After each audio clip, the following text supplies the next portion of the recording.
Voilà, merci, bienvenue à vous tous. Salutations à vous tous partout, vous êtes branchés, connectés. Je suis Boloa à la présentation.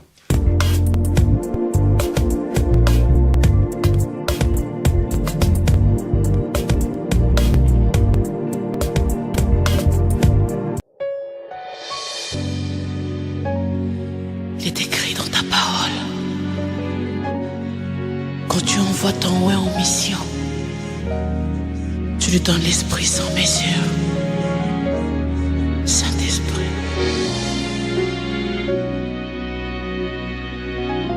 Manderebro y querebro so manderecas. Jesus. Seigneur, je vous salue au nom de Jésus-Christ qui est notre sauveur. C'est la sœur Gloria Kazadi à partir de Cape Town. Je viens vous annoncer une très bonne nouvelle. J'ai une très bonne nouvelle pour vous. Je viens vous parler de Rainbow Gospel Celebration. Nous serons à Joburg Theater le 7 avril à 16h pour la gloire du Seigneur, pour élever le nom de Dieu, pour adorer le Seigneur avec le peuple de Joburg. Ne nous limitons pas là. Nous venons encore le 15 avril 2018. Nous serons là pour adorer le Seigneur, pour élever le Seigneur avec des chants like Osalinga bolamu, Eza bolamu, Osalinga bolamu, Auteur avinanga. Donc, tout est au rendez-vous, nous vous attendons. Que le malade vienne, les cœurs brisés, problème, vous n'allez pas être dessus. Mutuna mutu akobimana bénédiction naye. Ça, je vous le garantis. Alors, je vous attends, achetez vos billets, 50 rentes, 100 rentes, achetez vos billets. Vous n'allez pas être dessus. Que Dieu vous bénisse, je vous aime beaucoup. Shalom peuple de Dieu, shalom bana na Nzambe, shalom ba maman. Tobengi pino na molulu munene we kozala le 17 mars. Boya toya ko célébrer le roi des rois, le seigneur des seigneurs. Nzamba pesinga thème na bino, abina ebisa bino toutes les mamans avec Jésus. Avec Dieu, nous ferons des exploits et il écrasera nos ennemis. Ba mamae, boya to célébrer Nzambe na bon moy, boya to kumisa ye, to sanzola ye, bisika nyonso bino bosili kozwama, ata ozali na gambela, ba mama nyonso agambela, ba mama e l'église nyonso, na nzela na koyembela Nzambe, na nzela na koadorer pe na kolouer, ebele pe bien aimé dans le Seigneur, o bantimela ki pe nanu Yesu Christ, le kwa mokonzi pe mobixité, ta mususu jour na le 17, e koza pe jour koyeba na koyamba Yesu, ba mama e, bomema bana, bomema ba papa, bomema bandeko, boya ebele, boya massivement, pour te louer, te glorifier le Seigneur.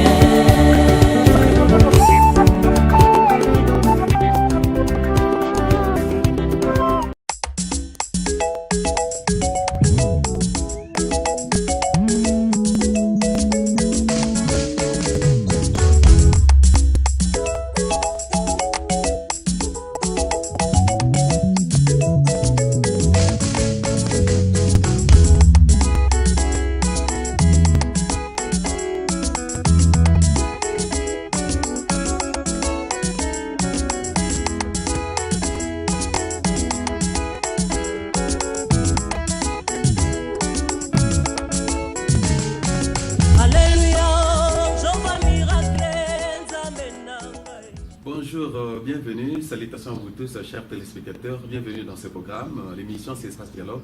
Avec moi, je suis Boloa à l'international. Bienvenue, nous sommes ici en Afrique du Sud, spécialement dans la ville de Johannesburg. Bienvenue dans ce programme et shalom à vous tous et que Dieu vous bénisse. Et j'ose croire que vous avez passé une bonne journée, n'est-ce pas? Tout dépend de là que vous êtes branchés et connectés dans cette chaîne de télévision. Grand merci à toute l'équipe technique qui a voulu que nous puissions être dans vos petits écrans. Espace Dialogue, c'est là où la réflexion, la connaissance se rencontrent. Une émission de discussion, de découverte. Voilà, alors aujourd'hui, nous sommes très ravis de recevoir une artiste musicienne, n'est-ce pas, à la personne de la sœur Stella Boli Mukendi, n'est-ce pas, tout droit de Johannesburg, n'est-ce pas. Nous sommes avec elle ici. Elle évolue dans le carrière solo actuellement. Elle évolue aussi dans une église, se donner de la place. Et elle veut aussi glorifier les seigneurs dans la musique et dans la louange et dans l'adoration. Alors, sans plus tarder, je vais recevoir mon invité, Natomboya, Maman Stella. Maman, shalom et bienvenue. Shalom, papa, je suis bien. Ça va? Ça va très bien, papa. En forme? En forme. Vraiment, je vois ça. Voilà, très ravi. Il y a beaucoup de téléspectateurs qui sont au travers le monde, au niveau RDC, qui sont connectés dans la chaîne vraiment, n'est-ce pas, au Salam Sala Kitoko, il va découvrir Maman Stella Mukendi Azanani. Maman Stella Mukendi, chantre de l'Éternel. Il y en a qui évolué en Afrique du Sud, dans la église sanctuaire Héritier de Promesses, qui est dirigée par l'apôtre Gabriel Feidia. Disciple de Célanzambe. Sœur Stella, comment nayo même italien nayo le pays nayo morphologie nayo, ils ont rappelé biso une de nos sœurs na kati mboka même le pays nayo lisusu, Ah bon? na coiffure na makambo nyonso, mais c'est que d'ailleurs vraiment bah cette téléspectateur est-ce que ça les qui a sœur maman lombongo quelque chose comme ça, vous avez petite sœur hein? T'es ok, moi je suis quand même sœur Lombo. Oui, naïbi maman. Ah, ok, merci beaucoup. Chantre de l'Éternel, le lot yosa na kati monde, na kati musique. Au bana non ndenge. On a pendant la église, parce que dans beaucoup de famille chrétienne, dans celle dans une église, dans Kodim, dans la Koyemba, dans qui vraiment Kemakasi. Oui, na polisi Koyemba mingi. Na kati ya fepapo nzambe malamu. Ah, ok. Déplace na utiza wa maison mère na biso. Déplace na Koli. Et après on a pu na quelque évoluer dans l'église ACCV, Assemblée de compagnons du Christ vainqueur. Les a dirigé par l'apôtre Mathieu Ilunga. Déplace wa pe na maneke ka kosamsa la nzambe. Na banti na fepapo nzambe malamu mwana. Ah, ok. Merci beaucoup Maman Stella. Au Tinanzambe Malam, on a fait pas quoi. Nous saluons tous les membres de Fepapo Nzambe Malam. Et puis, on a coopère des représentants de Nabango, Maman Hélène, Aïdi Nabala, on a petit Kabiso, vraiment paix à son âme. Et de là, maintenant, au Bandi, Boyemba, Ekodim, ainsi de suite. Mais quand est-ce que vous découvrez que, bon, na Bengami Penza, na Selanzambe, na Kasa Louange, na Adoration? Ah oui, on a commis au composé.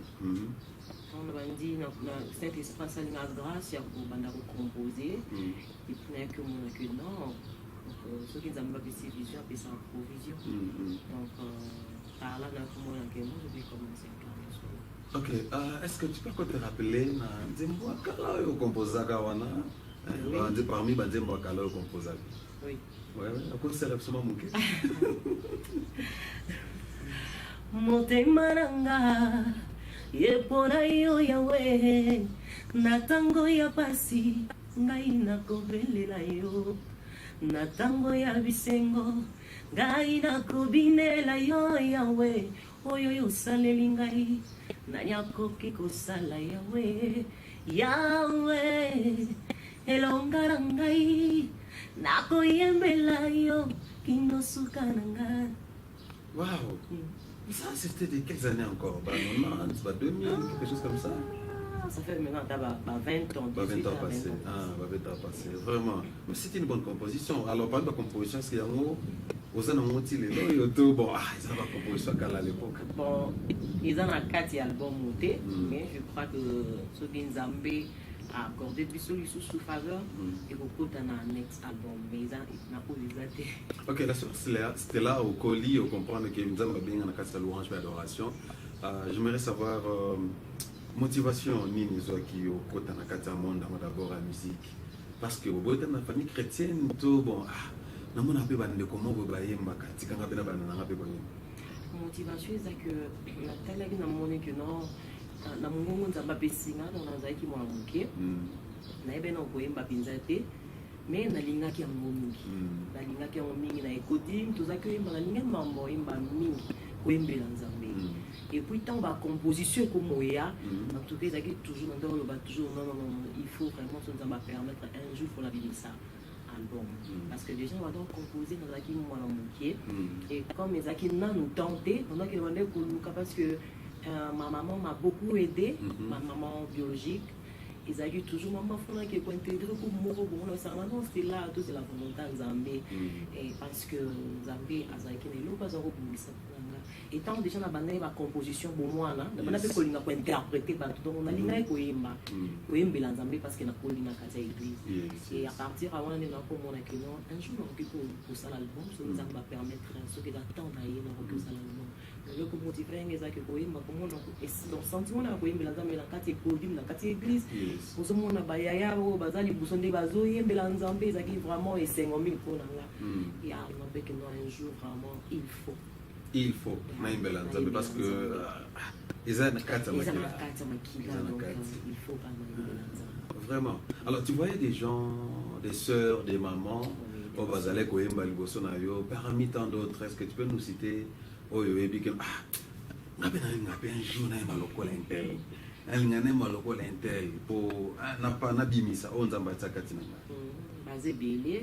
basé belé donc moi plutôt quand la coupe baza tellement belé baza tellement donc ba o nyonso kaka ba ko sel baza o sel na nzambu za ko toucher nga na ko luka toujours et ça peut ka ba mi bal parce que ils ko interpréter même ba la mi bal ils avaient kaka ba maman té ba sœur té ils avaient pena ba la mi bal j'ai interprété pasteur Patrice Ngoim Sokro le papa de Ningonde na ba ko interpréter na ba maman Chabani ba maman leur basé belé ba sœur Marie basé belé où vraiment que va Sailanza bazo Sailanzambe et na ba toujours ko linga ko interpréter ba basé belé mais tu as toujours une référence en tant que humain en tant que chrétien.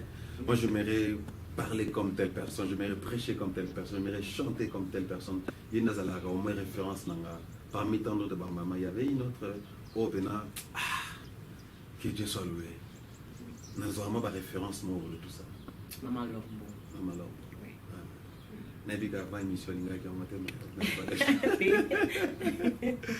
N'empêcherait que Maman Lorbo, nous vous saluons, que Dieu bénisse là où vous êtes pour un grand travail tout autre de faire d'accord à Christ, n'est-ce pas?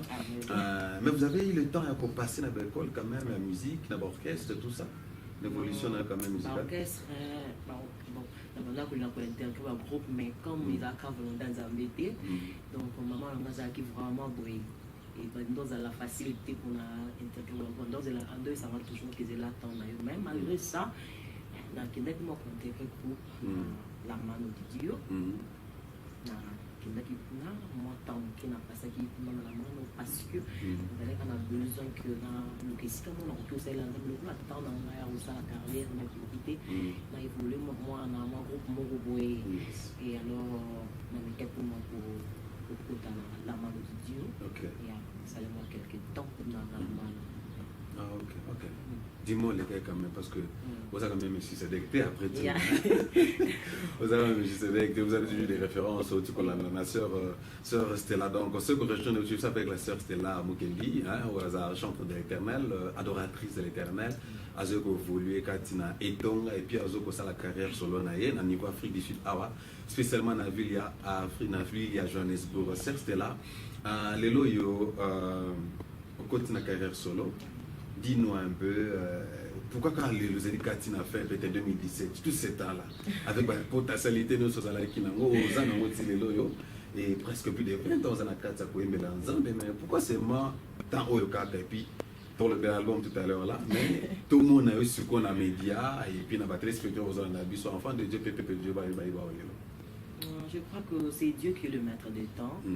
Donc, on a pas pu commis la décision que bon, comme je chante, comme dans ma piscine, je chante bien, et dans le carrière, on a mis ça album. Non, il faut quand même poser la temps et à mes amis, nous sommes allés à Roufard, enfin que nous ils allaient bien. Et alors, ils ont qui pour la volonté dans mon côté, ils ont qui nous ont posé la temps et à Zambé, et le moment où nous avons qui copie, nous avons mon album. Certes là. Je sais que Bino Balanga Nzembo, vous les chrétiens musiciens ou les musiciens chrétiens, bon, toi on attend les canaux polémiques, on a des pour comment chrétiens musiciens chrétiens, anyway. Mais je crois que vous êtes nés de nouveau. Moi j'aimerais dire que vous êtes nés de nouveau. Pour trouver la soirée polémique, il était un chrétien musicien, soit bien musicien chrétien, anyway. Vous allez quitter Nzambe, mais après tout ce temps-là, est-ce qu'il y a moins ça? Nous mais aux habitants quand même à quoi un musicien, avant que Koko Tanakati a bien carrière solo. Oui, bien sûr. Bon, on tout bien à Bandonding.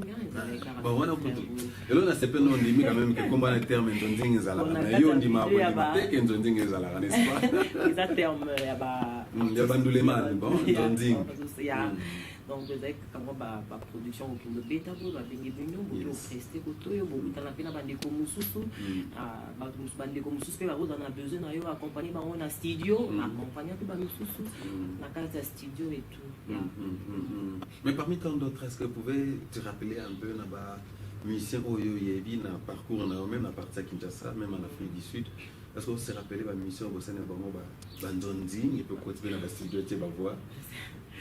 C'est belé, mais les qui belé. Les qui belé, donc on a bien attendu dans le temps comme on l'a vu tout souvent lobby que on c'était la bossa ni biso. Donc je ne saurais pas.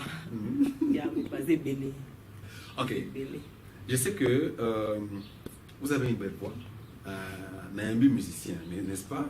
Jusqu'à preuve du contraire, Guy moi n'a confirmé que Guy là a confirmé que un ami musicien et puis téléspectateurs ont la biso abimé bolo atika pa yemba mamuke. Et là aux loga na minito. Il y a une musicienne que toi tu aimes beaucoup. C'est pas du golinga ba on super, mais olinga ba on so. Mais wa marka kon demi marka comique. Néanmoins si na mobile. Na boko pic, ton a go choisir moko. Mais o il y a minito aussi quoi. Bola mwele kebele. Ele kebele, bula mwele kebele o, ele kebele, nazo initiative kotanga bola muna nzambe o, boko sima mosusu na vinangai, kasi na kokite o, ele kebele, nazo initiative kotanga bola muna nzambe, boko sima mosusu na vinangai, na yogi moto pasi, paske ele kebele, bola mango. Bola mango, yele kebele o, yele kebele. Très bien chanté, une belle voix, n'est-ce pas, remplie d'onction, bien sûr, c'est pas seulement la voix que nous avons besoin, l'onction un peu est loco. La chose de Dieu est là, donc vous en avez vraiment. Merci Betata Maboko Biscoso, on a pu se partout brancher, connecté dans cette grande chaîne de télévision qui permet que nous puissions entrer dans vos maisons. Je reçois pour vous la sœur Stella. Bouélé Mukendi, chanteur d'éternel ici en Afrique du Sud. Maman Stella, merci beaucoup pour Tanayo Lissousou. Oui, vraiment, merci. N'est-ce pas? Alors, parlons un peu de difficultés au Tani Nango, na parcours musical. Na ebi que nous comme niveau au Kansa Komate, mais ça a été le lot parce que bitanza le koki, obima, ami Sabato. N'est-ce pas? Tu es une bénédiction d'abord pour votre église en tant qu'église locale. Et je crois que tu es aussi une bénédiction pour l'église universelle, puis peuple de notre Sobalanda. Parce que l'ingénieur qui est là, pour comment le lot, comment et belé. Donc, on n'a aucun temps à monter, mais belé. Ce que je sais, ceux qui nous ont basé à ta difficulté, à moyen toujours au bimaka. Et malgré Zalaki, mais Zambé a toujours fortifié, on continue. Donc pour moi, il est important de faire autant parce que nous voulons que le téléspectateur, il y a une âme là, une famille découragée, désespérée, n'est-ce pas? Une musicienne là, bon, pour les gars à la télévision, ils ont des problèmes, mais je crois que nous avons quelqu'un Papa Bolo na le kaki na ABCD vraiment ya ngu te inspiré ngana sala album na sens. Bon, ko inspiré ko sala album on a ba challenge ya vie. Ko kuta ba difficulté mususu eza na baninga, eza na libala, eza na ba famille. Donc ils sont un peu partout dans l'église. Il y a un moment dans le pays qui est dans le côté n'a pas ça va détail dans haut. Donc la difficulté c'est là que mais malgré ça, nous avons soumis le lot nous ces amis tout va bien. Bon en tant que musicien. Bien. En tant que musicien, nous avons difficulté. Parce que les gars qui pendant du malin mususu atio za nana yo ko yesiko. Vous nous goûtez la xini non moi ba calme de ba tchaba bouton tout ça. N'est-ce pas vous avez connu cela, n'est-ce pas? Papa Bolo. La difficulté en tant qu'artiste, ils ont là, parce que beaucoup ont un travail pour s'amuser, ils ont facilité. Tu vas passer temps dans bango, accompagner dans le studio, ils ont facilité. Vous avez reporté par programme par rapport à Batou.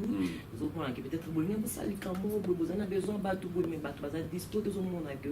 Ils ont payé mon corps, il y a des difficultés pour la cité. Quand même, expliquer par rapport à ça. Voilà, la cité quand même, le cadre de Babouton. Quand tu places mon, vous avez dit que tu es au Yemba. Bakani côté à gauche, Bakani à droite, tu vas vendre la caca. Et puis même pour les lobbies, on va parler de l'album tout à l'heure là, donc les êtres comme Bakal. On a invité, bon, Berger Félix au contredire, regardez mon enzo, n'est-ce pas? Voilà, maman Stella, j'ai posé la question concernant ma difficulté. Je crois que. Est-ce que vous avez écouté dans la musique? Vous avez dit que ça peut être. Est-ce que vous avez dit? Oui, oui, ça peut être. Mais attends, on continue dans le monde de la musique. Tu t'attends à quoi? On a là. Yes. Sur dans le plus pour l'album. Dans le milieu de la côte, pour l'album. Attends, pour l'album. Tous les mandats, c'est là. Vous avez tous les mandats, n'est-ce pas? Causer là, je ne sais pas Boloa. Causer là, Nini par rapport à quoi? Parce que tu sais quoi? Les politiques qu'on a formé, réformé, là, pour question, je crois que les téléspectateurs pas en heure s'attendent à la question. Au côté musique, en tant que musicien, nous avons évolué dans la catégorie. Si cause ça la carrière solo. Au bimi libanda ya église pour batuba pambo manalikabo nzamba tsekati n'est-ce pas? Maintenant on veut dimension en tant que musicien dans sa carrière solo. Qu'est-ce que tu as tes pensées? On a pensé on a pensé que le peuple de Dieu est la béni les locaux nzamba tsekati naza lokola instrument moko ya paix pour le peuple de Dieu. Naza la monto nzamba zo utilise naza vraiment bénédiction pour le peuple de Dieu. Et là on a zo la bénédiction le peuple de Dieu est la béni na canal na ngai. Il y a ba témoignage ezala parce que ils ont monto moko nzamba placé encore na kati ya ba chrétien musicien et nzamba za ne loko oyo a tcheka tsinanga pour que la même la peuple na ye. Et on a zo la base à la bénédiction. Ok. Et puis en retour, qu'est-ce que tu veux recevoir de ces gens-là? En retour, le monde papa Josué n'a vu ce que vous là ou recevoir quelque chose dans bateau, vous a toujours déçu. Vous comprenez? Au moment où vous êtes là, c'est que Saint-Espace là travaille dans la catégorie bateau. Témoignage de on a dans parce que l'on peut battre dans les bateaux habiter là beaucoup. Ok. Non. Tu vois, parce que c'est la Melo bio qui est Canada, c'est que ba fulo qui est États-Unis, c'est la tête que tout le monde est Disney en Australie. On sait tout ça les hommes ça en Zambie. Donc message dans la carte album, Zamba et que notre vision, sa provision. On a besoin peuple dans le Canada base à la béni, dans la France base à la béni, à éliminer pour Ok, gloire à Jésus. Voilà, on va prendre une petite pause, n'est-ce pas? Je demanderai à la régie de nous balancer. Qui peut nous balancer ce support? Jéhovah Miracle. Jéhovah Miracle.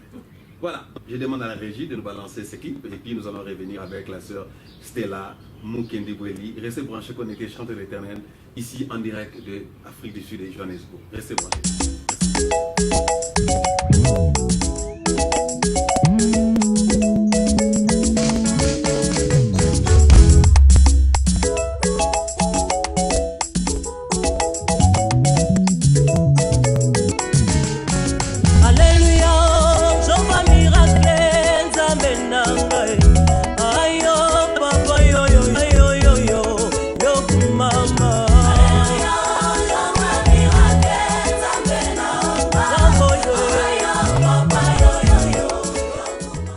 Merci la régie pour cet élément. Bienvenue encore dans votre émission Espace Dialogue avec moi, je suis Kolowa, l'international. Ça c'est Espace Dialogue, là où la réflexion et la connaissance se rencontrent. Nous sommes en direct de l'Afrique du Sud, dans la ville de Johannesburg, le pays de Mandela. Je reçois pour vous dans le cadre musical, je reçois l'artiste chrétienne, n'est-ce pas, la sœur Stella Bweli Mukendi, qui aujourd'hui nous présente son album. Elle est maintenant dans ses bains de carrière solo. Maman Stella, merci, bienvenue encore une fois dans notre émission. Tout à la clip, il y a Jéhovah Miracle. Jéhovah Miracle. Waouh! Il y a un titre d'abord, la chanson. En fait, c'est un boana. Et ça, c'est mon populaire. Ok. Donc, producteur d'Anga, Ailengango. La façon dont il chantait, hein. Et donc, je me demandais où... Le producteur est venu avec oui. Ok. Bon, en fait, c'est quoi Mbelanga bino mastela na linga kanzembo mingi. Et ça interprète, et ça cantique nous avons populaire. Ok. Donc ça quoi mba on ndenga ba prière quoi. Tanga ba meki ko yemba. Oh, nena na nzembo yo. OK. Parce que maman c'était là moïse toi arranger nzembo. Ce qu'on a que au monde tout là ma produit parce que la façon dont ils allaient qui hein. Mais non tanga a pesinga on a dit OK. Et quand je suis arrivée à la maison, na yokin pour enregistrer qu'on a ma voice. Banzo kandinga bando yimba ezeka mo mukuse so 2 minutes kabwe. Na bi bon, ya musana na dessin d'espace musana et je prie aussi tout ça. Et puis tant avec moi non, c'est là que non faut que ta studio pour le dire voilà. Oh, les arrêts qui réédité na bi bon. Nous a prêté mais donc, quand c'était que nous avons prêté, ok, papa, c'est bon, mais avec des tâches, nous avons facilité. Mais quand même, nous avons été en prier pour nous. Et puis, on a dit, moi, dans le studio, on est ingénieur Eddy, on a PC Beauté, PC Kazali. Et puis, on a besoin d'un style pour apprendre des mots. On a eu ici en candidat, ils ont un sens ni pour façon pour des musiciens. Même si il faut de façon. Assimile machine avant de programmation et puis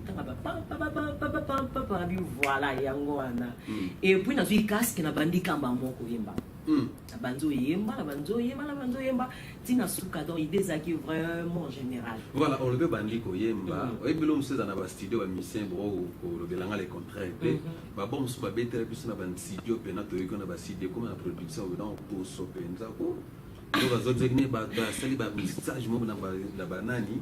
Mais combien de fois qu'appelle la télé quand on va focal le texte Nzambo ya pikola kamo sisa humela Nzamba bilembwe ayo elombe nanga yo mukangolia bana Nzambo ya botisa katana meno pose tambo yango luele kiteo tozana kondi moko pesa izakeo Nzambe na brame. Donc effectivement c'est elle. Au moins un clip wana ils appellent Sœur Stella. OK. Sœur Stella. Merci beaucoup. Mais le mon akamo lobby que producteur a eu Nzembo. C'est juste ça. Mais le reste ba Nzembo yo moko komi. OK. Parlons maintenant de l'album Sœur Stella. Ils a titre Nini, titre fort Nini et puis combien de chansons que le peuple de Dieu s'attend dans l'album. Album ils a 12 titres et titre album ils a l'éternel ma source. OK. Nalinga la source est Liziba, non? Yeah. Comment l'éternel? Il y a Liziba. Et pas dans Liziba, Liziba, il y a joie. Liziba, il y a vie. Liziba, il y a bonheur. Dans le cas où Liziba, il y a non, c'est ça.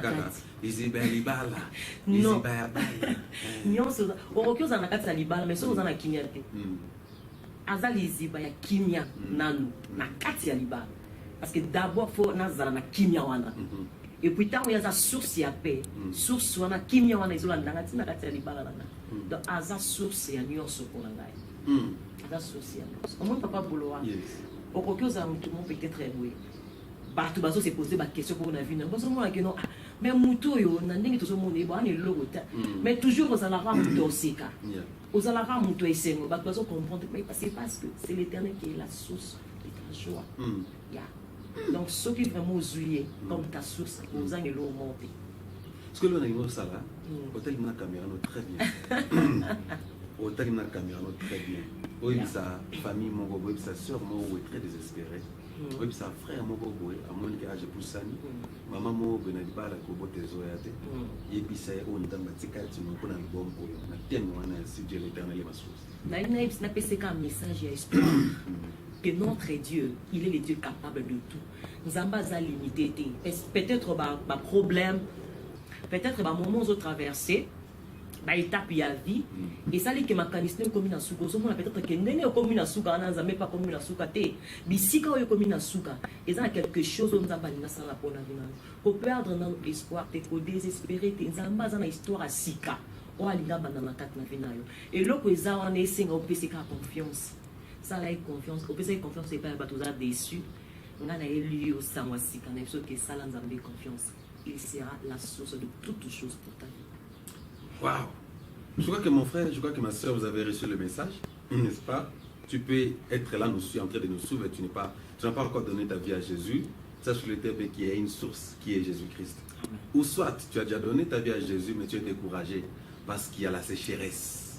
N'est-ce pas? Rappelle-toi Agar, n'est-ce pas? Tant comme un désert, n'est-ce pas? Nous avons le roi qui source à l'émission qui lise n'est-ce pas? Na Ismaël, Viva qui peut continuer qui vient avant. Maman Stella, à part ma source, ma chanson n'est pas de Satan dans l'album. Tout dans la divin potier, tout dans un choix parfait, tout dans la Zaelembo, tout dans la Elomé, tout dans la Losambo, tout dans la Faithful God, tout dans la Tombo Malisusu, tout dans la Moussambi, tout dans la Jésus m'a libéré. Ils ont bâti trompé pour échapper à faisait belé, mais déjà les spécialistes n'attendent déjà belé dans la Katiwa. C'est quoi le roi n'a mis dans Webi Kangana, oui, mais son nom le Bisayo. Argile. C'est ce moment où argile quoi.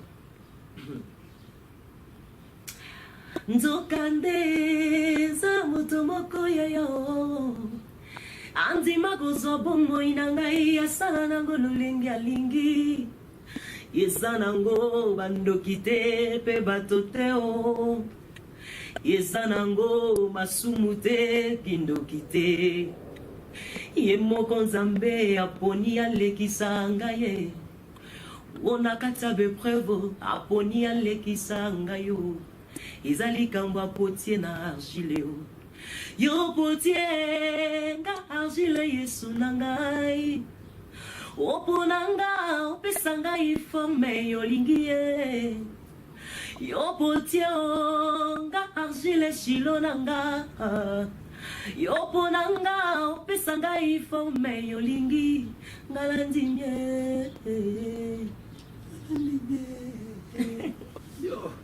C'est très profond, hein? N'est-ce pas? C'est très profond. Sœur Stella, on s'étend peut-être vers la fin. Au continue la carrière solo, il y a peut-être, n'est-ce pas? Même Berger Félix a confirmé qu'ils ont peut-être. Il y a solo. Si quoi, et là on y a comme mais la peuple de Dieu, na oizala déjà ils ont la différents albums quoi. Et là, on a la peuple de Dieu, il y a Sika. Oui, ils allaient en monter. Un plus, ah, ok, non, tu es ça va. Bon, on entend à comment tu montes pour te la rater, tout le monde pour rien. Ils ont bandé quoi, mais monsieur album, un plus. Notre défunt, papa, les monos, tu passes, n'a pas pas en été. Pour la théorie qui est là. Avec une longue mon coboye, oh, ils allaient qui d'ordinaire, n'est-ce pas? L'album, on peut ma source. Et là, on y peut n'a pas peu d'euros s'attendre, mais en gros. Propose à la différence ordinaire. Moi, je crois que et le cognon surtout ça, et le cognon tout ça là, ils ont mobilité des ensemble. Et le cognon c'est pas que l'on m'a foutu. Et le cognon c'est une onction. Ils ont toujours des longs moyens nouveaux la carte. Parce que vous le style à vous, mais c'est bêtement.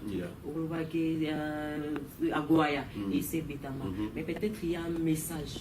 Au ce qui nous va permettre que le logo est bima, c'est parce que dans le logo il y a un tout monde. Parce que ce qui est là, quelques messages et qui m'a ramené, c'est coquille. Peut-être que ça va permettre que le mais le coup, permettre les sources, l'éternel ma source. Et quota, dans 4 milliards chrétiens, c'est qu'il y a quelque chose de nouveau. Vous savez que moi, je ne peux pas attendre que cet album, ma source, Nazala Nango, en possession.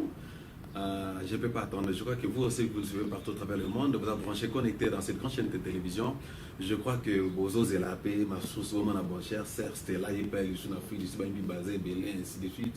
D'autres on a posé album, et ma Sœur Stella, tu nous donnes encore le programme. Quand est-ce que Baton Bananza va vous attendre un album? Il y a sorti officiel, il y a un album, il y a le 23 décembre. Le 23 décembre. Là, c'est là, dans le sanctuaire héritier de promesse, ma baisse vallée, dans la 5e avenue.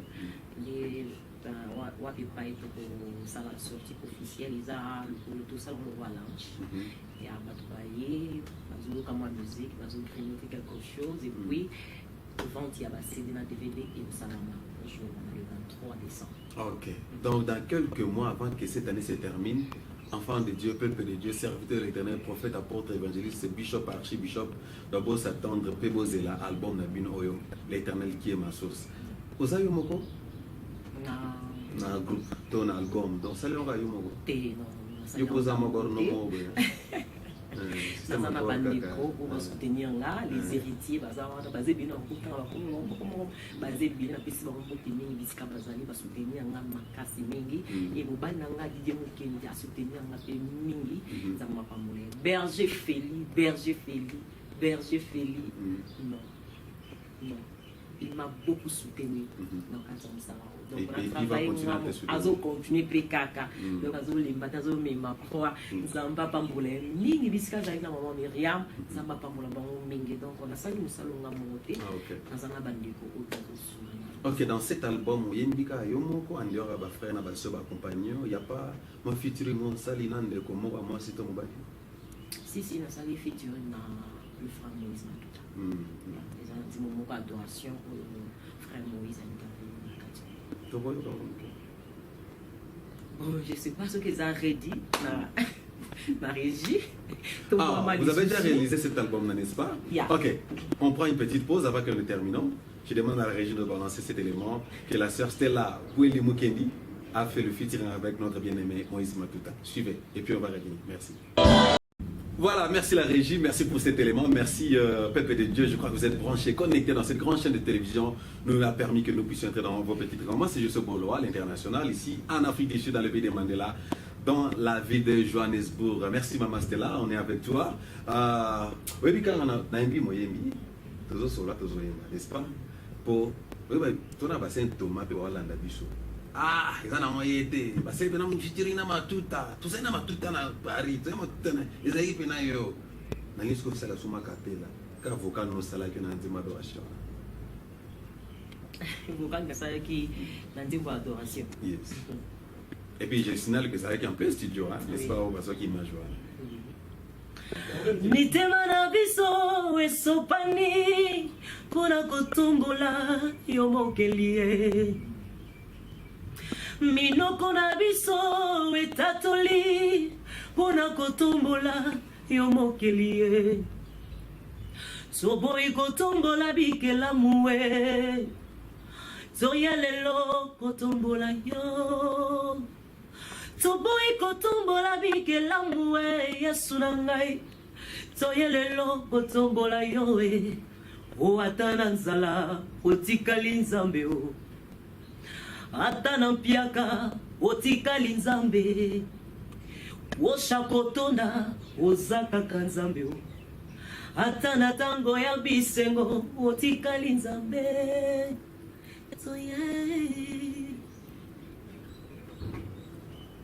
Wepike okotika bando yemba na ye na bino na plateau pendant sentir déjà présence ba ange oza to yemba na makanisi ba yemba na motema te.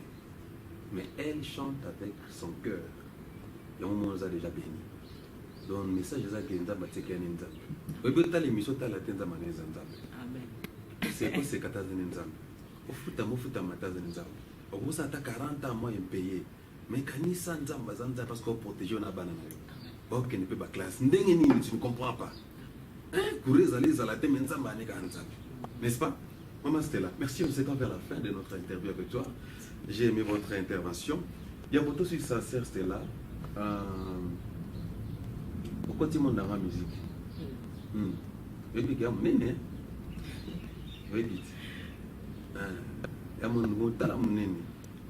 Bangomba, na ba vallée zali, tout ça. Bangomba, na ba vallée zali, n'est-ce pas? Oui.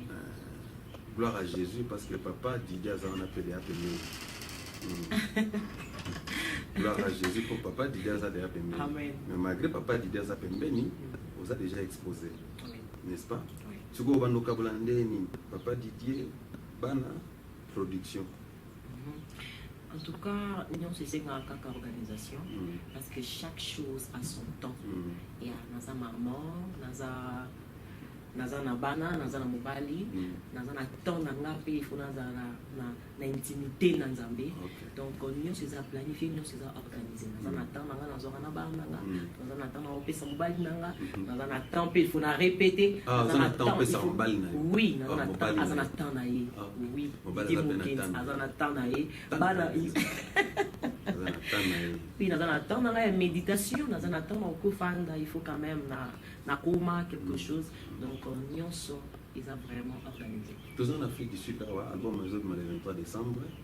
Je crois que tant aux autres, déjà, dans l'émission, tel que passe déjà. Appelle-moi au Canada. Papa dit dans la production, par exemple. Tout le rappel qui sur le faux mais bon, et comme ça, ce qui nous doit bénir, parce que je travaille avec mon mari, parce que Raza guitariste est dans là, personnel. Je travaille avec lui, oui. Guitariste, il y a Cathy déjà. Ce qui est invitation hier, guitariste à Cathy. Oui. Ce qui est invitation hier, déjà, dans le temps où déjà, nous avons une invitation, et puis que non, je travaille avec mon mari, mais Ali Kamoro.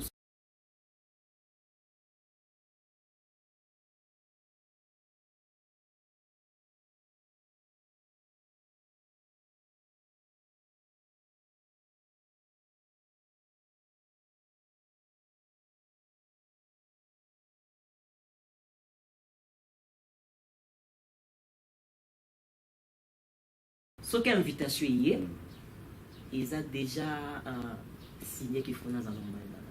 Je pars avec lui. Donc, déjà, Iskano Sazali, il m'a invité, Sœur Stella. Non, Sœur Stella ne travaille pas seule, Sœur Stella travaille avec son mari. C'est un peu ça. Ah, ok. Mais sauf que vous avez un couple qui est invité. Vous avez un couple qui est là. Mais ils ont Sœur Stella. Mais ils ont Sœur Stella. Travaille dans sous coulisses. En fait, il y a des obétara. Parce que l'instrument nous sommes beau sopo que Canada nous bétandé. Au lieu de soum tout monde qui est nous sous cour. Quand on s'est nous sommes sous en condition belé bon. Voilà, merci beaucoup Sœur Stella. J'ai mis la réponse de Sengi donc accompagné. Vraiment, vous travaillez ensemble avec nous. Ça c'est très important. OK, Sœur Stella. Au Bibi dans le monde d'Ango, est-ce que c'est le premier album maintenant? Parce que tout le monde a ma source. Non, c'est le premier album, c'est la deuxième. Ok, deuxième album. Il y a le bosseux ça. Il y a le bosseux, on dit Malamu Yesu. Promotion et Salama Kité, Ndenge Faïki Salama. Et puis, tout le monde s'est amené là-haut, il est kaki, et tout le monde est l'éternel. Ah, ok. L'éternel est massou. Tu travailles seul dans la production, maison production, soutenir. Oui, dans la producteur, dans la maison de produire, la maison JDR Cargo Production, Papa Francis Mwanza, donc producteur Mogo, Nzambe Kradio, Tati Deminaï. Je bénis beaucoup les seigneurs pour les producteurs qui m'ont donné vraiment. Papa Francis Mwanza, Nzamba Molomi, Nina Maman Alici Mwanza, la famille de Mobiba, Nzamba Molomi. Donc vous travaillez avec une maison de production, n'est-ce pas? Maison JDR. Je salue JDR, merci que je salue le Papa Francis Mwanza pour votre contribution. Papa, Maman Stella, eux vous avez peut-être avant dernière question pour Tokabwana, parce que minute ils ont soumis.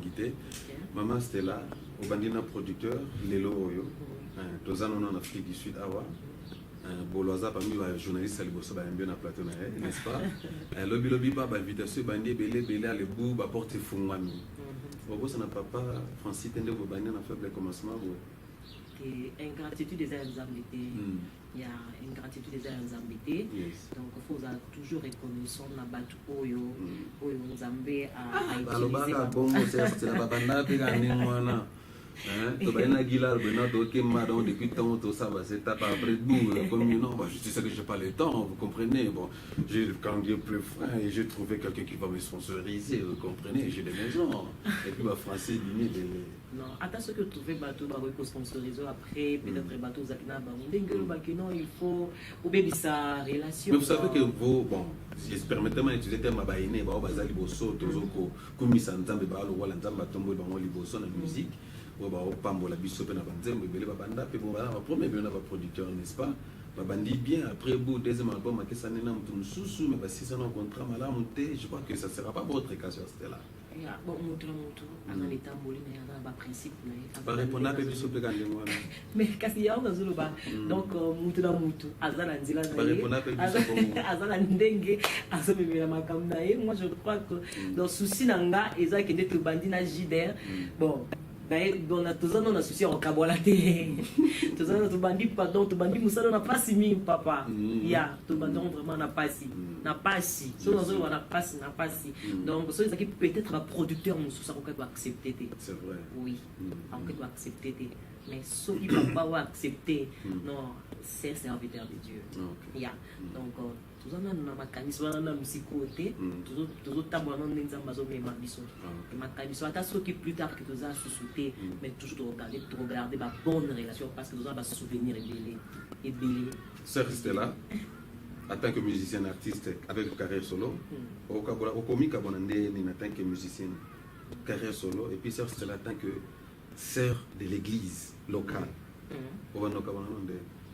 En fait, nous musicienne car il y a 4 églises dans ma tête. Je crois que à ta sotobi que nature et enseigné biso, ma sokaza na zemi moi na zemi moi. Mais ceux qui a boti, moi na yo ko sombele lipa ou ko sombele lipa pas moi na ko kisaka ni pas voisin, donc c'est comme ça. Nous sommes dans ça les gens nous sommes Zambé, un peuple de Dieu, nous sous bazapé na besoin na à part ici quand nous sommes là. Et telizana pour ça nga assez que ça pour ça parce que toujours comme ma bonne nouvelle et na okolo bakate que église na la kaeza la béni wana za égoïsme ya na égoïste était musala o nzamba tikati na il faut na bima peuple nzambe za la béni donc nous c'est ça qui a bien organisé ceux qui n'avaient invité quelque part na pour ces déplacements tant que servante pour banda peka bon a problème donc pasteur nangé za la songolo mettant comme ça va voyage bon ce qui est encore ça. C'est quel pasteur encore? Bon, je ne me rappelle plus de lui. Hein? Bon, maintenant je suis avec tel apôtre, tel bishop. C'est pas banal. Bon, comment je crois on a fait le commencement. Elle est très astuce dans l'église. Maintenant, on va trop consommer un produit. Vous savez, pasteur. Non. En tant que chrétien, pour qui jamais que ça n'est si comme ça. Il y a aucun jamais que ça n'est si comme ça. Nous sommes dans la source. Nous sommes dans donc juste faut dans la père spirituelle na yo. Ata ceux qui n'ont autant on a l'église 20 10 mais dans moment on a ça free dans la 4 églises dans la 20 tant que moi et apôtre Gabriel V donc azo traiter le quoi moi na. Donc on a ndimina kita na makolo ko la moi na. Ozo comprendre malgré notre temps l'église nous sous. Ozo yemba ba ko ya ba sopana. Peu importe. On monte comme 1 million d'albums par mois. Peu importe. Église dans la père spirituelle dans la ciel. Certes, Dieu m'a béni après tout. Bon, pasteur, c'est qui encore toi? Je me rappelle plus. Moi, c'est moi l'apôtre. Oh, c'est toi l'apôtre. Tu comprends? Je viens. Mais on a mis bomi au moroti. On a mis bomi au moroti. Oui, on a mis bomi au moroti parce que na kata musana nzambe tu as toujours besoin de bénédiction dans sa nzambe. Vous comprenez? Rébellion nga lubango eza pona bala miki. Ya rébellion za pona ba amike bato baza mur na mama nzambe oko se rebelité parce que marambu nyonso papa za papa nanga si j'ai quelque chose ya olobanel na ovandi ça na papa na lingi bo na lingi eta na okende parce que na toujours na besoin de bénédiction vous comprenez ko linga te que na blessé pour na tombami parce que grâce ici là pour te dire vrai grâce ici là aucun matoke tini kolo kuna na dengo kitati na se comprendre te donc tout ça na la personne nzambe te côté on tout ça toujours na besoin ya bénédiction il y a pas père spirituel na biso bon nous ça bon oui ça va donc c'est pas nous ça va na zomi le bela penga mo donc ata nzamba tomboli na niveau ni noroki jamais kombosa na source ici quand nzamba zuyo pasteur wana zaki wana temps vous allez souffrir azalaki wana temps vous avez besoin de prière na ye azalaki toujours wana et pourquoi le soto mbano comme le bando voilà c'est là ma source mettez-la moi capella mon cas pour aussi ça nous va conclure voilà Yesenge tondina motema na ngai unazana bilaka na nzambe atalelo yo ekokisa miteo suka suka na komona kembo we umutu apesanga bilaka akosaka teo umutu apesanga bilaka akosaka teo azape mwana na moto te kwa kosanga ye bato nyonso alaka na bibilia bamona kembo o ngai pe lelo na tatoli nakomona kembo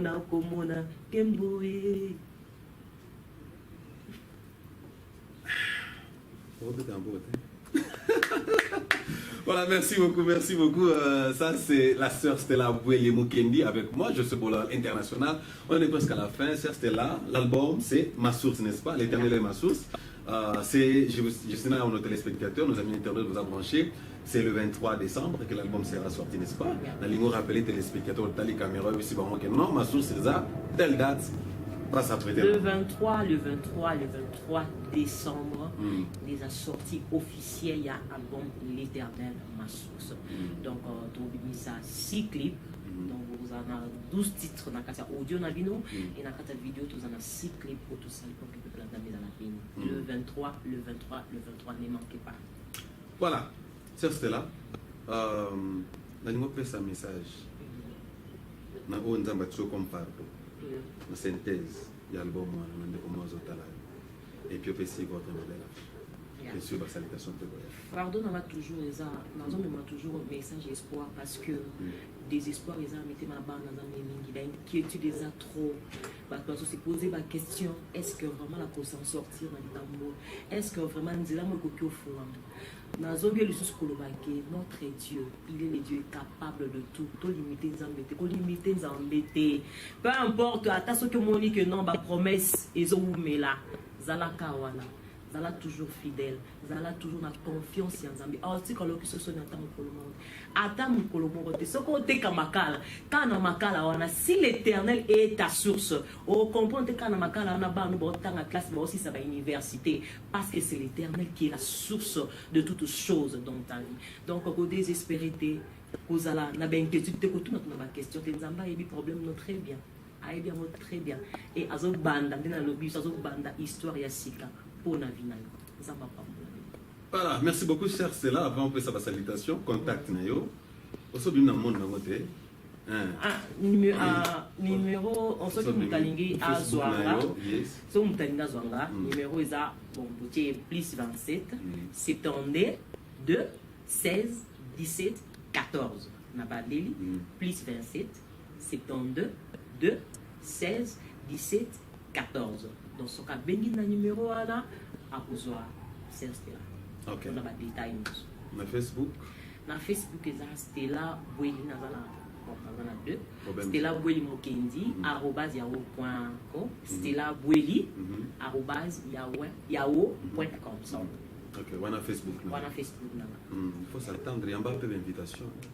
Tindele comme oh il n'a tantenga on a yamba pour que ça soit numéro na Facebook account ali oyamba bo soto na dena oyibi ko soko na 5000 au kota chuti beta msusu ba yamba voilà vos salutations na bato balinga kwa mingi na pesi mbote mingi na bato ba 8 ans Yolanda Piso na église corps de Christ Nyonso ya Congo na pesi mbote mingi na église Fepako Nzambe Malamu isika pina uti na pesi mbote mingi na pesi mbote mingi na sanctuaire héritier de promesses hein Nzamba pambola pino mingi ba héritier apôtre Gabriel Veille mon père spirituel papa Nzamba pambola pour na conseils zo pesa na papa na continuer dans salle là et mamie Veille la prophétesse Lydia Veille Nzamba pambola maman bisiko zali docteur Yembe maman Lydie Yembe pasteur Eric Chibang Pakabomba ba pasteur na ngani onso ya église na pesi bino mbote et na pesi mbote na famille biologique nango bazola nangai na Kinshasa papa Emile Boueli na maman Esther Mangasa Boueli famille Boueli Mobimba Nzamba pambola bino na bandeko nyonso o baebuna Nzamba pambola bino papa Bolo Nzamba pambola yo na pesi mbote na papa Francis Mwanza mon producteur Nzamba pambola ndingi na maman Lisi Mwanza na pesi mbote na Gilar Mananga Nzamba pambola yo et na pesi mbote na papa Feli Berger Feli Nzamba pambola mi pona msalo sala kolembate Nzamba pambola yo na maman Myriam et na pesi mbote na bato nyonso bazita Yolanda Piso Nzamba pambola. Voilà, c'est là on a aussi salanga mais non tiko na kapelanga no tele manaki. OK. Peut-être seulement kapela on moké parce que zana amogeza battu. Les enfants sont découragés. Les maman moko ba auto kufela obali papa moko kufeli moi aussi comme le bon neza ma source l'Éternel ma source pour avoir toujours espérance et pas na batou on peut parler à capella moko. Je suis presque à la fin. Moi c'est Joseph Bois l'international Facebook nangiza Joseph Boloa. Je dis grand merci na Kimananga qui était à la réalisation. Je dis grand merci à Madame Francine Nguembe de la Belgique, coordinatrice à congodialogue.com. Je dis grand merci à toute l'équipe technique à la chaîne de télévision pays sur ce privilège de la petite canabino. Grand merci à Bakino Bakino Nyonso, Balucho, Baluchoise Nyonso, Bandego Katanga Mbujima, Bino vous a branché connecté à la chaîne de télévision Oyo. Je vous salue tous, c'est Jambo Labino Nyonso, Munga Kubarika, Andama Pambo Labino Nyonso Wengi. Landa émission et puis je profite de l'occasion pour nous la sœur Stella Boueli Mukendi est là, une étoile qui brille. Je te dis, c'est une bénédiction, l'éternel ma sauce. Toujours pas commentaire. Et puis que bloco yo, parce que là on m'a les mines na zando. Somme d'autres commentaires trop. Zoanga comme moi nanda. Et moi c'est belle. Il y a bachi chopin. Les d'autres m'a l'été. Le 23 décembre, la sortie officielle de cet album. Ici en Afrique du Sud. Je crois que d'ici là, avant la fin de cette année, on a des éditions sur Kinshasa. Et puis 2018, bon savourer dans l'éternel ma sauce avec la star Stella. Oui, on se retrouve à la fois prochaine. Que Dieu vous bénisse. Merci, bye. Star Stella, à Capella. Nazanelombe, Nazanelombe, Nazanelombe, Nagobanga bituma molilite. Nazanelombe, Nazanelombe, Nazanelombe, Nagobanga bituma molilite. Ata Goliata bomo inanga, atelemi pona go bundisa ngaye, ngai nakobanga te pona Nazanelombe o. Atali bosoba mai minene, ngai nakolenga te pona Nazanelombe, na yebia ko fungola nzela, kati na ebale Nazanelombe, Nazanelombe, Nazanelombe, nakobanga bituma molilite. O mayekoli na bwato, mopepele kaki bakomi kobanga babosanaki, bazalaki nelombe o. Tango mabeleli Yesu, Yesu atelemi, alobi liloba te, kimia ya pamba mopepe tosaki Yesu. Nazanelombe, Nazanelombe, Nazanelombe, nakobanga bituma molilite. Elombe nangaye, elombe nangaye, elombe nangaye Yesu, elombe nangaye, elombe nangaye, elombe nangaye, elombe nangaye Yesu, elombe nangaye. Voilà, merci, que Dieu vous bénisse. On se retrouve à la fois prochaine. YouTube Congo Dialogue, Facebook José Bolois, Facebook Stella Boueli, n'est-ce pas Mukendi? Connecte-toi avec cet artiste et ne manquez pas à soutenir cet artiste par vos prières. On se retrouve à la fois prochaine. Ça, c'était l'espace de là en direct de l'Afrique du Sud. Johannesburg. Bye.